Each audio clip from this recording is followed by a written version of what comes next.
Täi tuettar iätnamin kätkillä lassanan nuohte. Tässä te kontit loimakki pohtso oftasat jäi.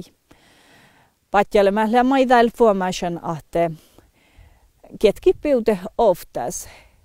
Kätkipiute lovi illa kuitenkaan no älkkiuadjut.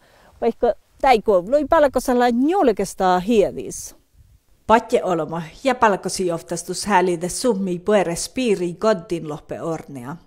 Kietkit läht koihtuke naannossa suotjeluvan ällit. Tai perä koottustet. Ja se ahmahan on siinä mielessä hankala, kun sille ei ole mitään poistolupia saanut 30 vuoteen.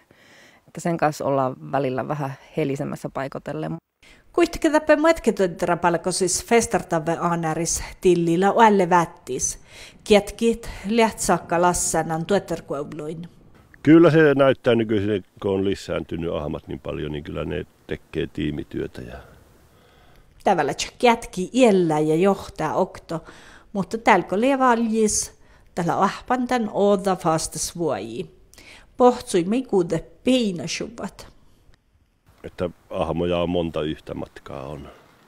2 ahmaa vuottuu laukottanut ja peräti 3.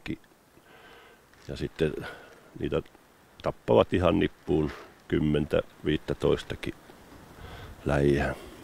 Ränjänpalkkus, motsjäpys, tavvi aanäris.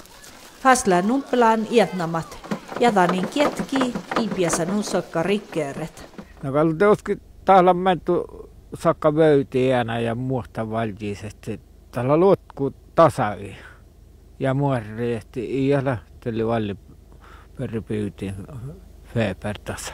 Jos mä pahtevadas aika määlestet, te piutoloppe ornea fertekal puoridet.